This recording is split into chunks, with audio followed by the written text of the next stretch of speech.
You ever get that feeling that there are hidden treasures at your job you just don't know about? Well, today we're going to go on a hunt for a secret perk that you're already paying for, but you might not even be using. We are unlocking the Employee Welfare Fund. Oh, we've all been there, right? You get your payslip, you scan past the big numbers, your salary, the taxes, and then you spot it, that one little deduction. It's not a lot, but it shows up every single month. So, what's the deal? Is it just another random fee? Well, that tiny line item is actually the first clue on our treasure map. And here's the number, 0.5%. That's the amount, by law, that gets deducted from your salary every month. I know, it seems pretty small, almost like nothing, but when you take that 0.5% from every single person in your company, well, it starts to add up big time. And this isn't just some fee, it's an investment. That's right, that little deduction, it's your personal key to the Employee Welfare Fund. You can think of it like a collective treasure chest, one that's built by you and for you. It's a whole system designed to make your life at work better, and it's all backed by law. So today, we're going to find out who holds the keys, how that chest gets filled, and, most importantly, what kind of treasure is inside for you. So who's actually in charge of all this money? I mean, it's not just sitting in some random company bank account, right? Nope. There's a dedicated group of people whose entire job is to manage it. Let's meet the guardians of the gold. The law actually requires companies to set up something called an Employee Welfare Committee, or EWC for short. Just think of them as the legally appointed protectors of your perks. Their one and only job is to watch over this money and decide how to use it for the good of everyone at the company. Okay, so a committee manages the money. That sounds official. So are we talking about a secret group from the finance department? Maybe some senior execs making decisions from on high? Who exactly is on this committee? And this is where it gets really interesting. This committee isn't some faceless corporate group. For the most part, it's made up of people you see and work with every single day. Your colleagues, your peers, people from down the hall. They're the ones in the driver's seat. And get this, the law is super specific about this. Take a look. At least 2/3 of the committee has to be representatives elected directly by the employees. The company gets to appoint a few people, sure, but they are always in the minority. This whole setup is basically a democracy in action, making sure that any decisions about your welfare fund actually reflect what you and your colleagues want.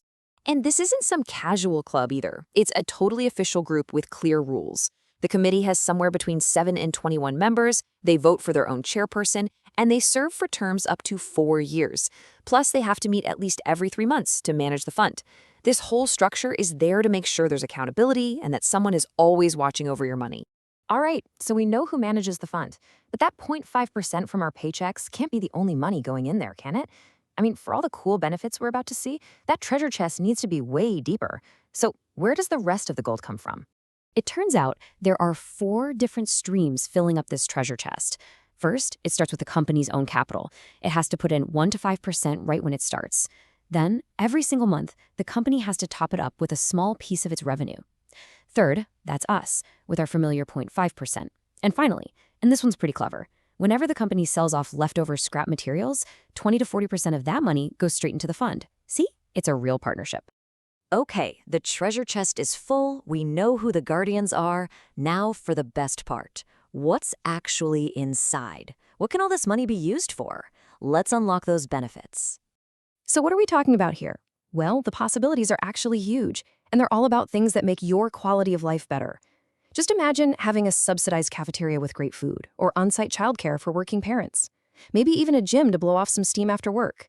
The fund could help with employee housing, a health clinic, or even a little convenience store. And the best part? The decision about what's most important belongs to your committee, which means it belongs to your colleagues.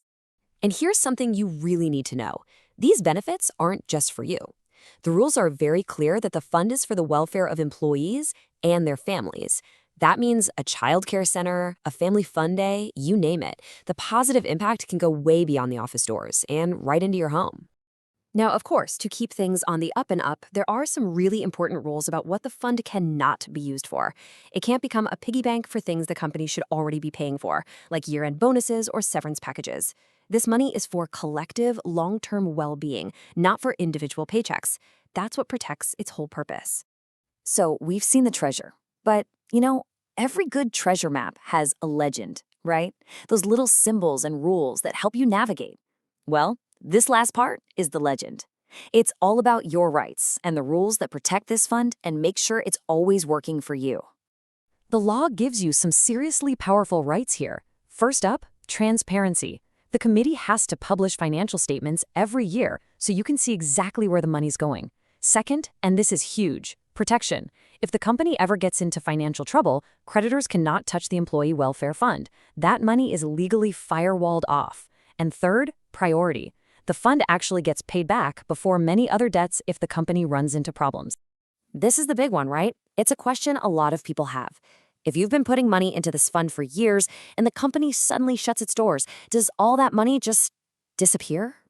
No way. Absolutely not. The law has a clear safety net built right in. While the company is up and running, the committee uses the fund for all those great welfare projects. But if the company closes, the committee's final job is to create a plan to fairly distribute whatever money is left to all of the employees who are leaving. The money comes back to the people who put it in. Your investment is protected right up to the very end. And there you have it. We went all the way from that one mysterious little 0.5% deduction on your payslip to a powerful, employee-run and legally protected system. So it's not just a fee. It's your stake in a collective resource that's designed to make your work life better. It's a whole system built on transparency, democracy, and security. The Employee Welfare Fund isn't just a line item on your payslip. It's a resource, it's a right, and it's a real opportunity. It's managed by your peers and protected by the law. So the next step? Get involved. Find out who your committee reps are. Share your ideas for what you'd like to see. This fund is your treasure. The only question left is, what are you going to do with it?